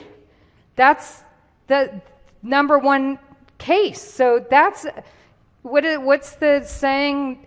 Numbers lie and liars use numbers, or some saying like that. Of course, statistically, using numbers, that's the number one reason people are there. But this amendment is a good amendment because it relies on local authority. And just like the maker of the amendment said, Anne Arundel County got a new county executive, and he canceled the program. So if we should trust the locals to do their job. This isn't our job to do this. It's their detention center, and it's their ability to do that. So I urge the body to support this amendment. It's a good amendment that puts the power and the decision-making into the hands of the locals. Maker of the amendment. Thank you, Madam Speaker. Question for the floor leader. Have you visited any of these facilities in Maryland? I have not. Okay, so I actually took the liberty to tour the facility in Frederick County. That's where I represent. We have the 287G program there. And what I learned was somewhat eye-opening. For example, in Frederick County, there's two types of deputy sheriffs. There's correctional sheriffs, and then there's patrol officers. And they're not connected. So the only way an individual even gets to the jail to enter the 287G program is if they are arrested outside for an additional offense. They're not getting arrested for being undocumented, just to clarify that. Matter of fact, to illustrate the point, if I was arrested in Frederick County for the same offense and I didn't provide any documentation, they would bring me back to the station and ask me the same questions. And guess what, folks? If I answered them that, hey, I'm not from here, I don't have any identification, they're going to run me through the program. And I mentioned other countries just to illustrate the point that I would assume it is ridiculous. Most countries, if not all of them, have rules to how long you can be there without documentation. And they definitely have rules of people breaking laws. Why would we assume it's okay to enter another country, stay indefinitely for as long as we want, and start breaking laws? That's what we're talking about here. The 287 program refers these individuals to immigration and customs enforcement. That's all it does. And yes, there is a fiscal note. There's a large amount of money that these jurisdictions rely on, which I'm sure you'll hear more about. But that's what we're talking about here. A lot of misconceptions. So again, I appreciate the floor leader's comments, but this is an important amendment. And look, folks, in Frederick County, this issue was on the ballot. And the people in Frederick County voted for it. So I move the amendment. Thank you. Any further debate? Madam Speaker. Go. Gentleman from St. Mary's. Thank you, Madam Speaker. A couple questions for the floor leader. You mentioned on the amendment. On the amendment, you mentioned family separation in your reply. If these facilities were closed, the people in immigration that were violating that order, wouldn't they be shipped to other facilities outside the state? It's a very interesting question. And first, let me, thank you, Madam Speaker. So first, let me also just quickly say, I have to respond to some of the other comments here. Number one, locals have not just been sitting here reevaluating whether their counties are appropriately running these facilities. The only change in policy I can see in recent memory in Howard came when protesters were there nonstop at the facility and pointing out some of the bad things that were going on there. So it's not like there's some constant reevaluation of whether we're doing things right. In fact, the audit reports that I'm pointing to here, talking about a lack of hot meals, strip searching in violation of policy, appears to be the case that nothing was done when these allegations have come out multiple times. Some of them are years old. So again, the idea that these people are policing themselves, wrong. And as for Frederick, again, just Google it. that police department, that sheriff that supports this program, that's pocketing these funds, is a repeat offender of breaking the law. That department has been sued at least twice that I'm aware of in recent memory for racial profiling, piping people into this very program.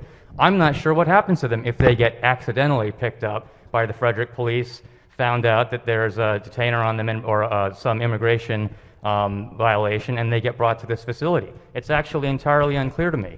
I do know that at least 10% of people get released from these facilities because they're in fact not deportable. So, again, if you think that the ICE quality control is being monitored, A, that it's good, and B, that it's monitored by locals, wrong. So as to your question about, aren't we just shipping these folks further and further out? Here's the reality. And the reason why people oppose these facilities being local is because it's not seen as a convenience to the local immigrant population to have the ICE detention center nearby. What it in fact does is it creates the enforcement actions and the family separation itself. The existence of the beds drives the activity. When we had a voting session on this very bill, I had a member from Harford County suggest that the declining prison population there, from some of the policies you all have voted on that are the correct policies to empty our prisons of nonviolent offenders, that these empty beds were creating a fiscal opportunity to fill. And that's what's going on here. So no, this is a bad amendment, and you should reject it. So I got another question for you. Since you got on such a roll there about answering, because you make it sound like the sheriff in Frederick is going out and rounding up people here illegally, maybe for eating a sandwich. They're just mowing the grass and they're getting arrested. I want to look at this. While you were talking, it was dragging out. I went ahead and pulled up the form. It looks like it was an I-47 form. Are you familiar with that? That scenario is actually exactly what's going on, just to be clear. Google it. Well, I'm going to ask you about the actual form that results in you getting arrested in these facilities.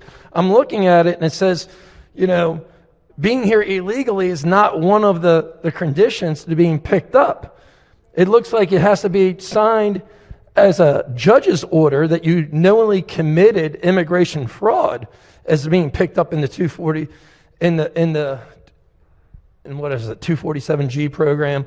But I'm looking at the form in the first 3 boxes. It says had to be convicted of a prior felony, had to been convicted of 3 or more misdemeanor convictions. And then it says prior misdemeanor convictions charged with threats of violence, assault, sexual abuse, exploitation, driving under the influence of alcohol or controlled substances.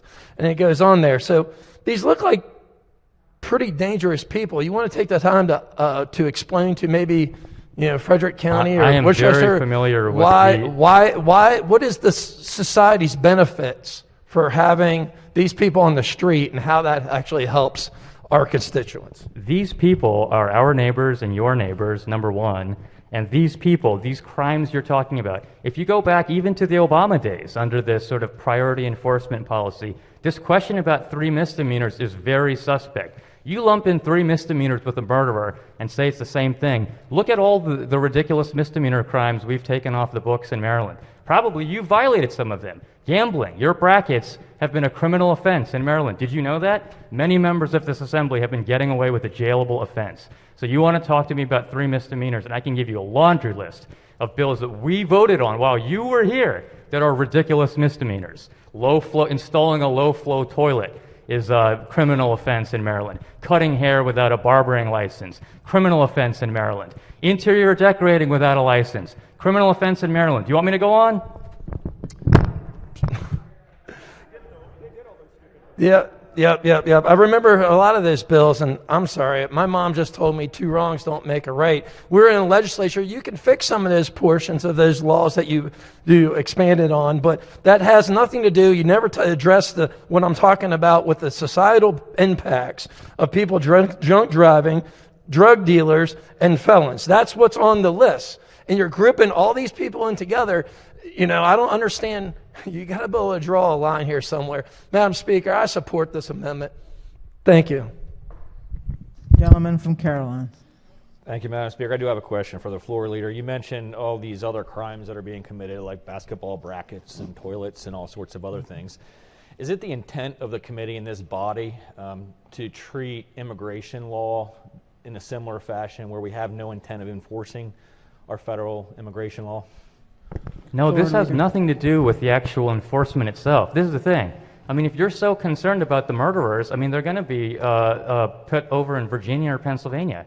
I don't understand. I mean, really, this is about squeezing out the rest of it. We just don't want this incentive pipeline. Nothing is going to stop the enforcement of the immigration laws. If feds want to do that, they can do it. This is about whether Howard County is going to get paid to do it. Now I'm confused because you brought up all these other things that we don't enforce.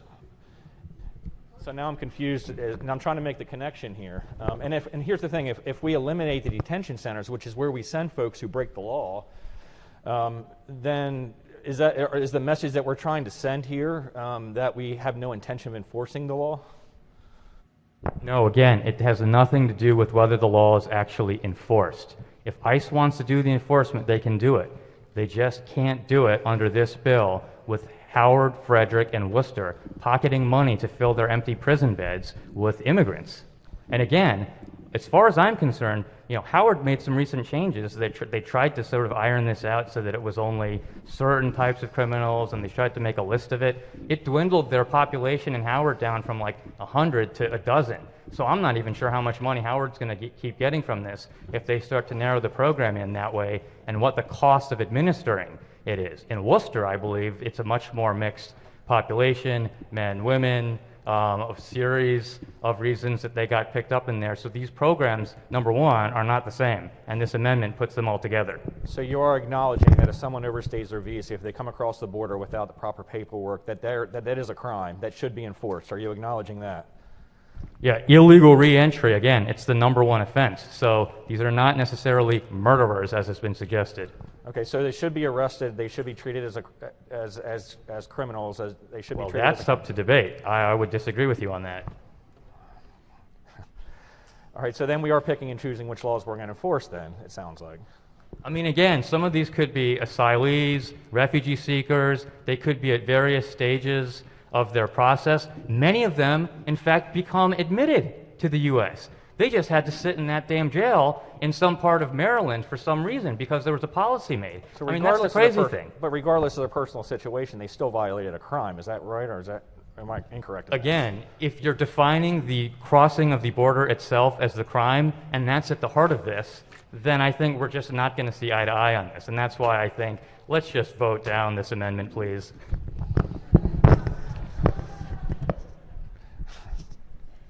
The gentleman from Somerset in the annex.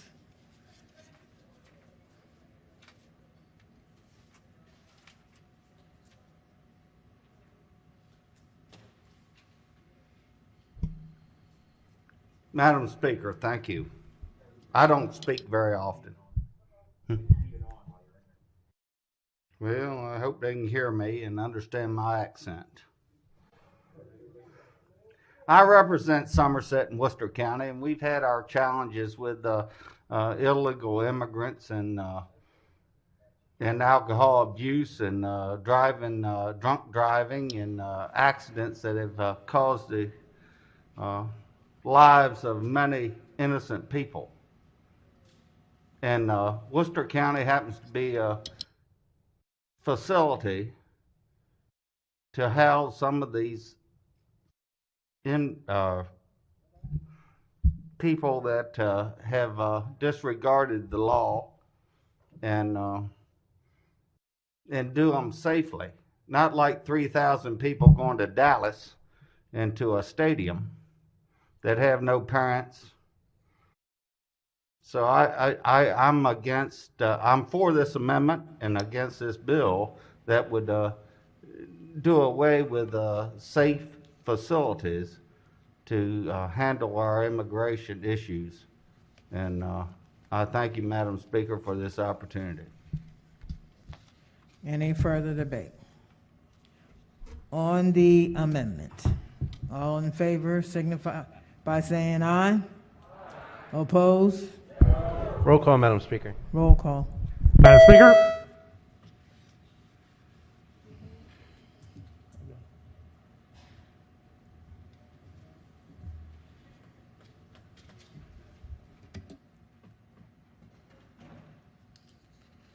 Clerk will take the call.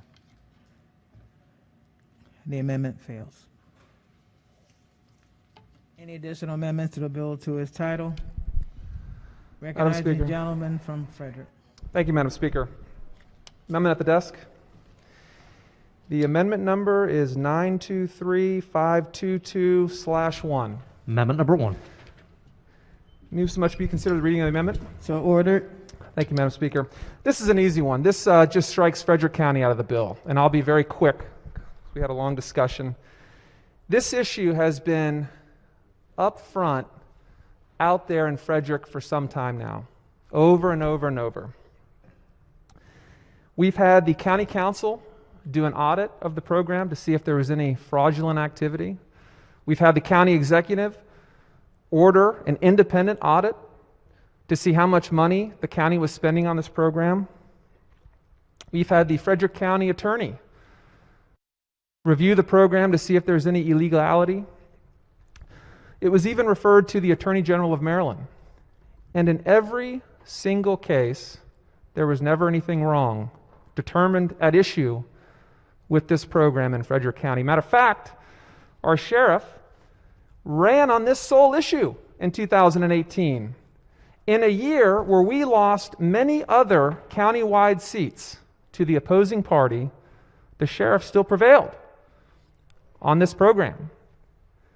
In addition to the millions of dollars that we received from DHS that helped run the facility, I'd appreciate Frederick County coming out of this program, because as I mentioned with Anne Arundel County, they had a new administration take over and they ended the program. Frederick County has the same opportunity should the people in that district decide to do so. I'm not going to rehash the previous amendment and the merits, but I think given all those factors, and I know there's been no letter from the delegation on this issue, I'd like Frederick County to come out of that. I think that's a reasonable request, and I appreciate it, and I hope that we can move the amendment. Thank you, Madam Speaker. Floor leader. Thank you, Madam Speaker. I'm not going to belabor the point here. The Frederick, just for everyone's knowledge, Frederick has not submitted a position this year on this bill.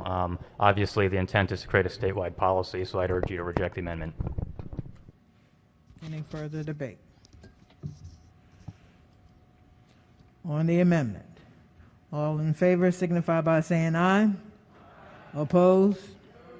Roll call, Madam Speaker. Roll call. Madam Speaker?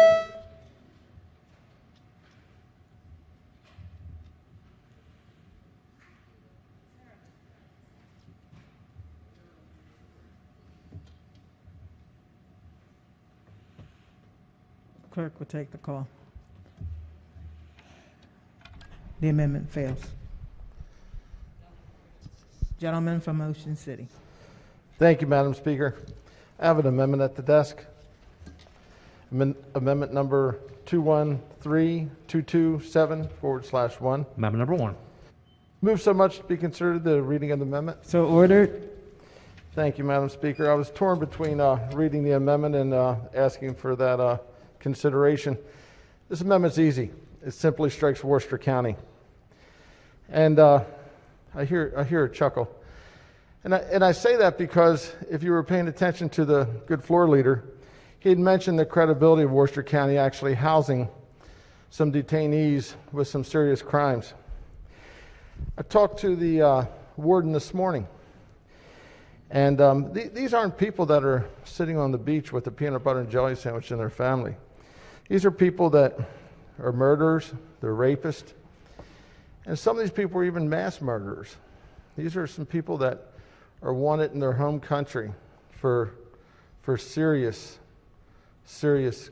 offenses, mass murder. These aren't just good people. We talk about family separation.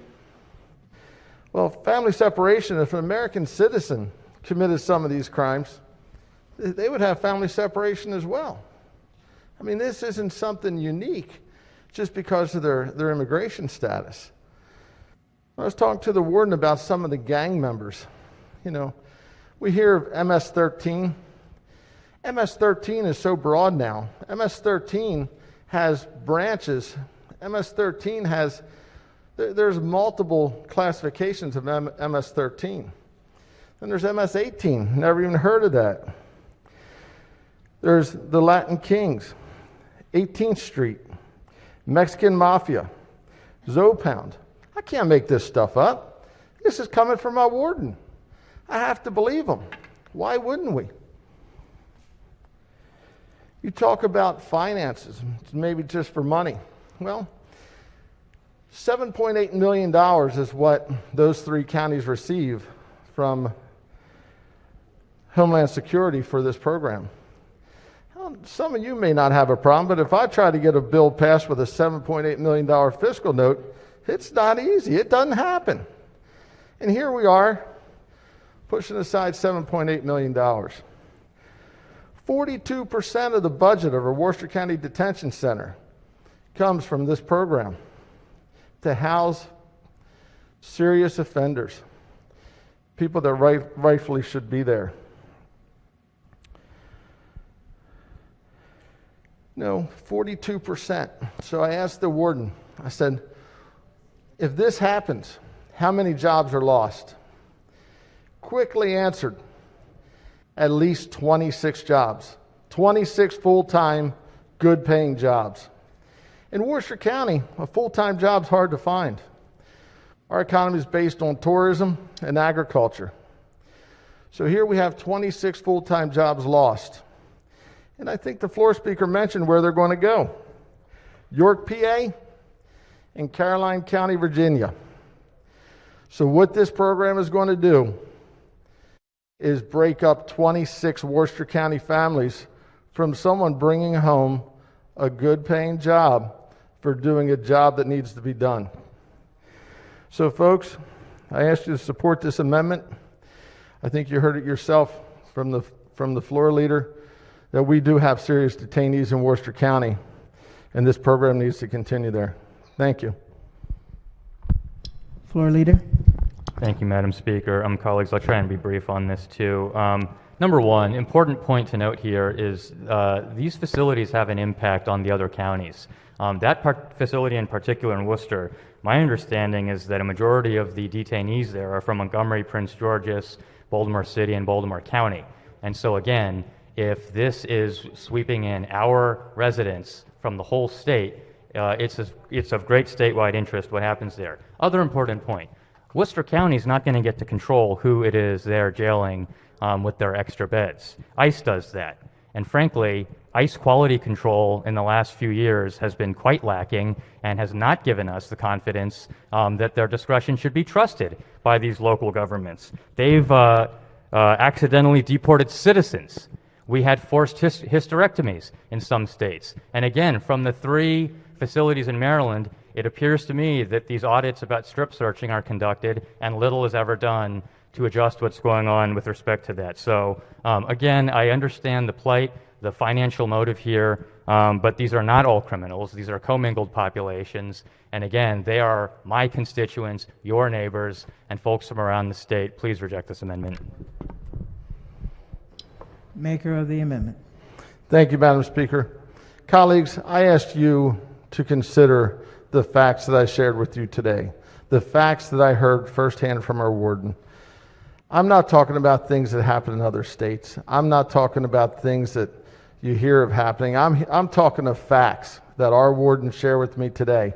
In fact, facts that he couldn't readily get to me because he wanted to make sure he was sharing facts.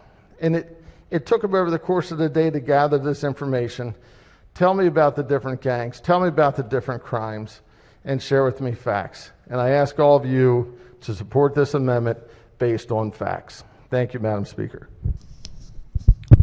On the amendment. All in favor signify by saying aye. Aye. Opposed? Roll call, Madam Speaker. Roll call. Madam Speaker.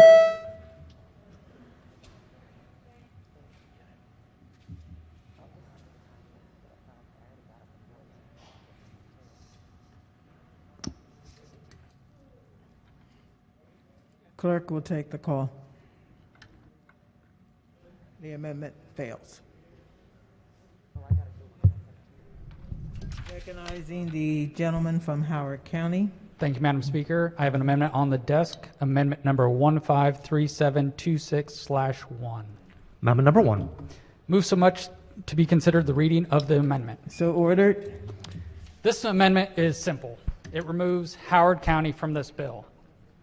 On the St. Patrick's Day, I am truly excited that we get to talk about immigration. My great mother, God rest her soul, Linda O'Brien, her grandparents immigrated here for a better life for himself and also his family.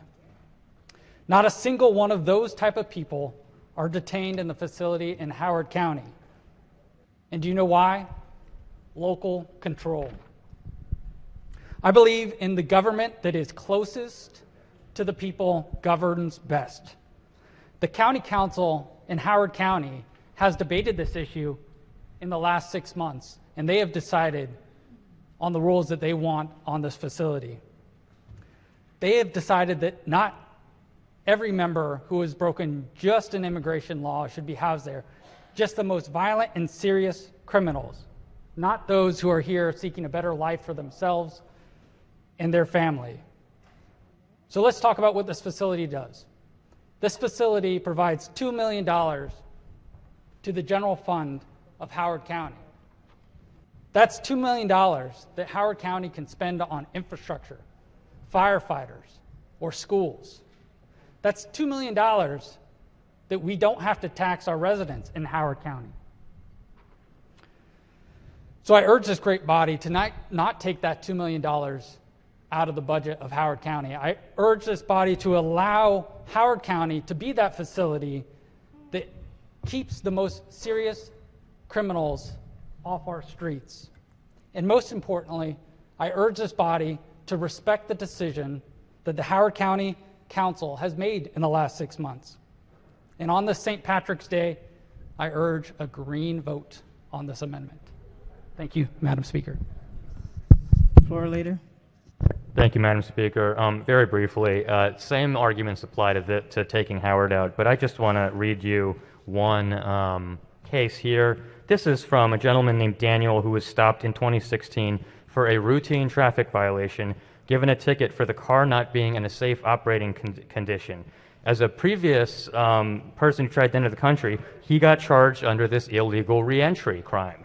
And so he served 4.5 months in prison, transferred to Howard County 6 months in that what he describes as horrible conditions as a result of a traffic offense. This is what we're talking about. Colleagues, I understand these arguments, but please reject all of these amendments. Madam Speaker. The maker of the amendment.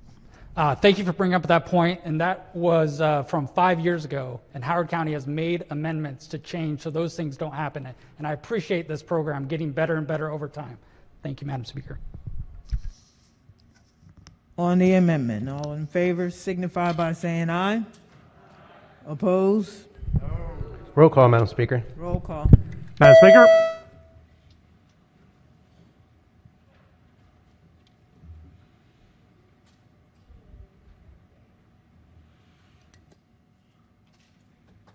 Clerk will take the call. The amendment fails.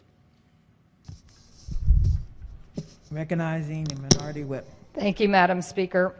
I have an amendment at the desk. It's amendment number, where are you? 123523/1. Amendment number 1. Move so much be considered the reading of the amendment. The order. Thank you so much. This amendment, while the fiscal note clearly says that Harford County is not included in this bill, they could potentially enter into an agreement in the future. Harford County does have a very successful 287G program. We have a great sheriff who's very proud of that, and I spoke with him today about what kind of folks are being housed in these type of facilities. What are they doing in Harford County? Are they picking up people for eating peanut butter jelly sandwiches at the bus stop, as we've been told on previous occasions? And he told me, no, indeed, they do not do that. And He said currently they're housing a man from El Salvador who was drunk and randomly stabbed a customer at Tacos Tijuana in Edgewood. He was charged with first-degree assault. He had a sexual assault charge in 2010, but was not deported for that. He has no family in the country. They're also housing a man from Turkey convicted of raping a 17-year-old Harford County girl. And another Harford County woman sponsored a man who was not in the country legally and was going through the process of getting married when she discovered he was sexually molesting her 15-year-old daughter. So these are not folks eating peanut butter and jelly sandwiches and picked up for not being in the country legally. And Harford County respectfully would like to be excluded from this bill as well. So I urge the body to support local courtesy and let Harford County continue to operate and potentially have the ability to enter into an agreement with ICE in the future. Floor Leader. So, thank you, Madam Speaker. I'm not sure why we want child rapists closer to home, but putting that policy question aside, the purpose of this bill is, in fact, to prohibit the creation of new facilities. And so this very amendment, which suggests that counties are contemplating creating new ones, proves the purpose of this bill. Reject the amendment. Thank you, Madam Speaker. Minority Whip. Thank you, Madam Speaker. And just to be clear, they are not contemplating that right now, but I certainly think they should have the ability under local courtesy and local control to do that in the future, should they want to do that. Any further debate? On the amendment, all in favor signify by saying aye. Opposed? Roll call. Roll call. Madam Speaker?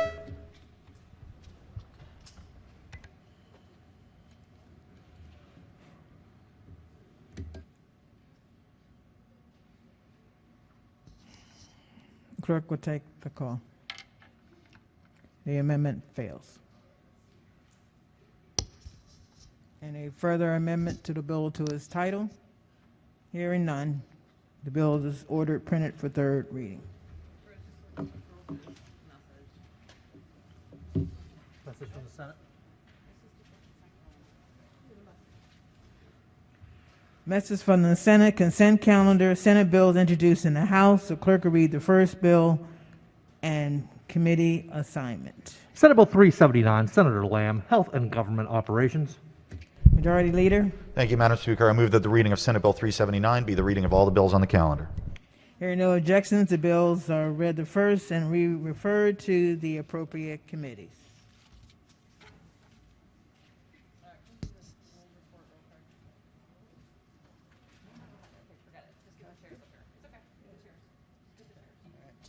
Can the chairs please come forward?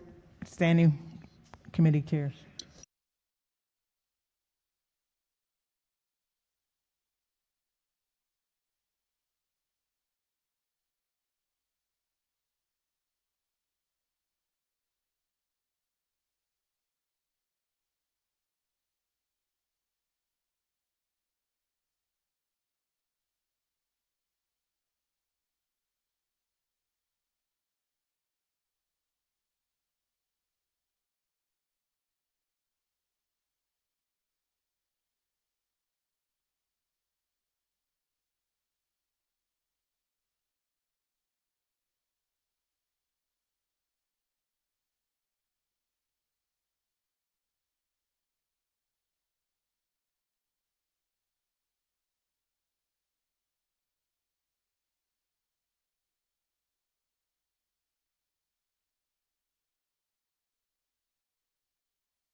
The Republican Caucus Chair.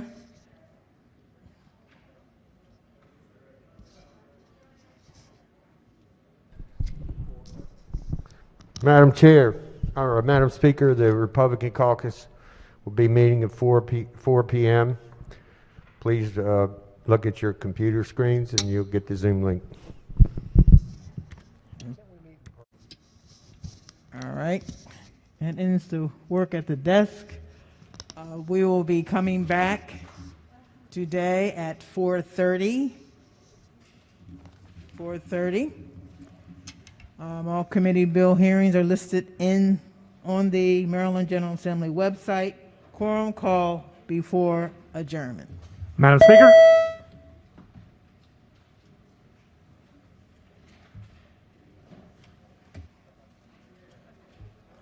Has everyone recorded their presence?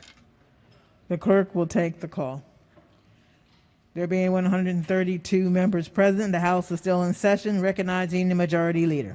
Thank you, Madam Speaker. I move that the House recess until Wednesday, March 17th at 4:30 p.m., Legislative Day, March 6th.